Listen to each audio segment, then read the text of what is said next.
लेकिन मैं आपकी जानकारी में डालना चाहता हूँ कि उस समय नगर निगम के अधिकारियों ने और हमारे नगर निगम के जो प्रतिनिधि हैं जिनको जनता ने चुना है, उन लोगों ने गलत फीडबैक देके गुमराह करने का काम किया।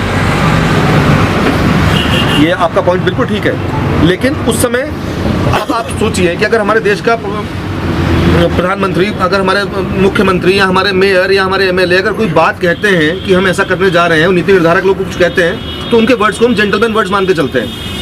लेकिन हमें नहीं पता कि ऐसा दौर हो गया है कि हमारे नेता भी खुलेआम मंचों पे झूठ बोले चले जाते हैं, तो पब्लिक को गुमराह किया जा रहा है। तो गुमराह तो अब भी कर रहे हैं ना पब्लिक को, जनता आपके नेता लोग अब भी तो गुमराह कर रहे हैं।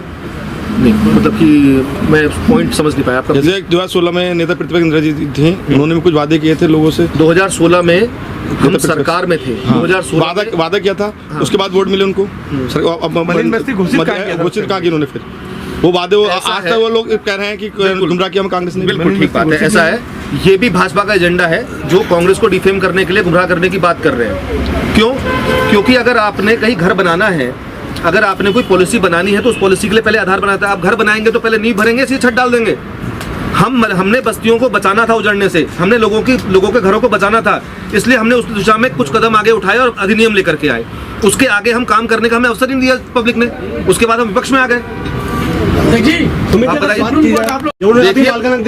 ऐसा है, उस समय ये बातें शुरू हुई, आपकी जानकारी के लिए मैं बताऊं, उस समय उसका स्थायी समाधान की तरफ हम आगे बढ़े और तात्कालिक रूप पर हमने घर उजड़ने से बचाए। हमने दोनों काम किए। मालिकाना क्यों नहीं दिलाया इंदिरा जी ने? प्रधानमंत्री मनमोहन सिंह थे उस समय। देखिए, हम उस दिशा में आगे बढ़ रहे थे, लेकिन हमें वो पूरा काम करने के लिए जो समय चाहिए था वो समय हमें नहीं मिल पाया। हम दोबारा सरकार में आएंगे, हम इस काम को अब भी करेंगे। कांग्रेस हर बार बीजेपी पे आरोप लगा रही है, तो अपनी गलती क्यों नहीं माननी कांग्रेस 2007 में जिनसे गलती हुई इतनी बड़ी?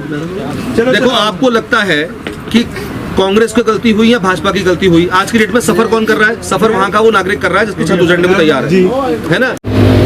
और हमारी बेसिक जो मूल हमारी लड़ाई है, जो हमारे नेता राहुल गांधी जी देश भर में घूम के भारत जोड़ने का काम कर रहे हैं, हमारी मूल लड़ाई जो है वो उसी विचार के खिलाफ है जो किसी के उजड़ने को सेलिब्रेट करे। हमने लोगों को बसाना है, उन्हें उजाड़ने का काम नहीं करना।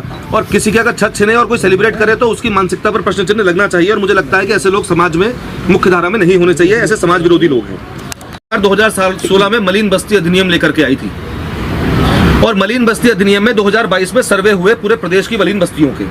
लेकिन आप जानकार लोग हैं, आप जानते हैं, लेकिन आपके माध्यम से मैं चाहता हूं कि बात हर आदमी तक और भी पहुंचे कि वर्तमान में जो हमारा नगर निगम की सरकार है, जो नगर निगम है, उसने मलिन बस्ती सर्वे से ही आउट कर दिया उन बस्तियों को 5 बार। तो क्या ये भेदभाव है या नहीं है? 5 बार। क्या ये भेदभाव है या नहीं है? ये सवाल है जो आपके माध्यम से हम चाहते हैं कि हर जगह पहुंचे और हम इस लड़ाई को आगे बढ़ाएं। और अब देखिए, वहाँ से अगर वो अतिक्रमण है तो अतिक्रमण वाले वो लगातार नगर निगम टैक्स ले रहा है, 2-2, 3-3 पीढ़ियों से वहाँ लोग रह रहे हैं, लेकिन कोई पूछने वाला, कोई सुनने वाला, कोई कहने वाला नहीं है। केवल वोट बैंक की पॉलिटिक्स और केवल किसी को नीचा दिखाने का प्रयास।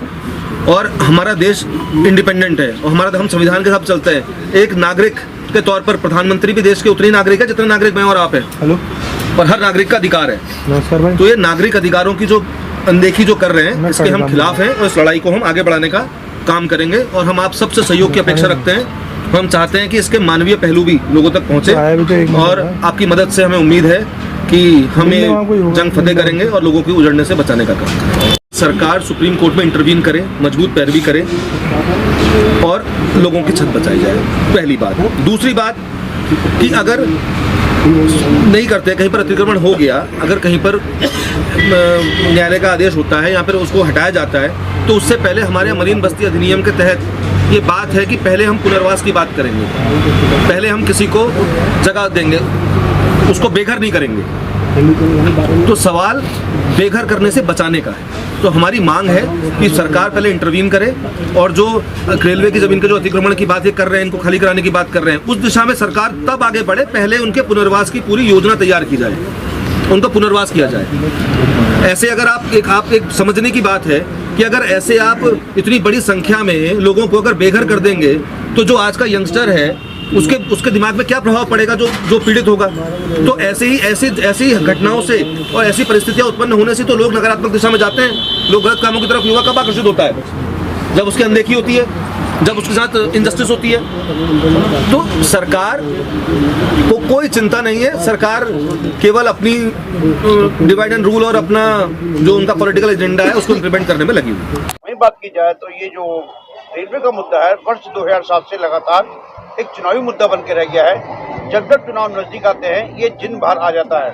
और यदि वही बात की जाए 2016 में एक स्टे लाया गया था, लोगों को राहत दी गई थी, लेकिन अगर यदि बात की जाए उसके बाद कोई भी सुनवाई नहीं की गई, पैरवी नहीं की, कहीं ये परिणाम वो तो नहीं है। देखिए, इसको अलग अलग तरीके से इस चीज का हम आकलन कर सकते हैं, लेकिन हमारा सीधा सीधा कहना है कि अगर उस क्षेत्र को बचाने के लिए, लोगों को जड़ने से बचाने के लिए अगर काम किसी ने किया, किसी राजनीतिक दल ने, तो कांग्रेस ने किया है। जब ये मामला पहुंचा तो गया, जब हमारी सरकार थी तो मलिन बस्ती अधिनियम लाया गया, उसमें हमने बिल्कुल बस्ती को है तो की योजना बनाई जाएगी, फिर उजाला जाएगा। और हमारे मौके की सरकार ने क्या किया, हमारे नगर निगम हल्द्वानी ने क्या किया कि जो नलिन बस्ती अधिनियम एक्ट के तहत जो सर्वे होना था उसका सर्वे कराने में उन बस्तियों को बाहर निकाल दिया गया। पहले बात होती थी 29 एकड़ की, अब 78 एकड़ का जिन निकल करके बाहर आ गया। तो ये तमाम गुमराह करने वाली बातें हैं, तमाम घुमाने वाली बातें हैं।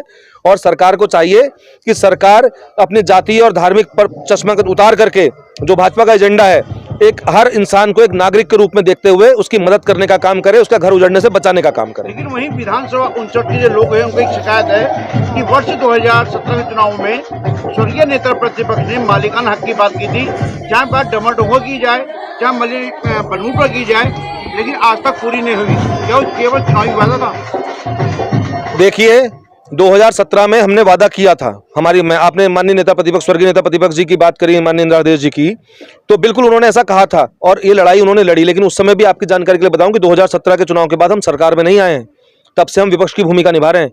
लेकिन विपक्ष में रहते हुए जो हमारी जिम्मेदारी है, अगर उस जिम्मेदारी का निर्वहन करने में कांग्रेस जन कहीं पर किसी की लड़ाई लड़ने में कम है, तो सवाल यह है, कांग्रेस लड़ाई लड़ रही है, सरकार गुमराह कर रही है। लोगों का कहना है केवल ये चुनावी मुद्दा है, इसके अलावा कुछ नहीं है। अगर किसी की छत बचाना या किसी का घर उजड़ने से बचाना अगर चुनावी मुद्दा है तो जो जैसे समझता है समझ सकता है, लेकिन हमारे लिए चुनाव से महत्वपूर्ण भी देश को जोड़ना और देश की लोगों को नागरिक अधिकार की बात करना है, उनके छत उजड़ने से बचाना है। तो हमने पहले भी बचाने का प्रयास किया है, आगे भी इस लड़ाई को लड़ेंगे और हमें न्यायालय पे भरोसा है, न्यायालय भी हमें रिलीफ देगा और अगर जरूरत पड़ी तो हम सरकार को दबाव बनाएंगे और सरकार से मजबूर करेंगे कि पुनर्वास की नीति बनाई जाए। ऐसा कहा जा रहा है कि 2 तारीख को सुप्रीम कोर्ट में सुनवाई होनी है, यदि वहां से राहत नहीं मिलती है तो कांग्रेस पार्टी का अगला कदम क्या होगा? हमें न्यायालय पे पूरा भरोसा है, हमें देश के संविधान पे पूरा भरोसा है और न्यायालय से मुझे पूरा विश्वास है कि हमें रिलीफ मिलेगा।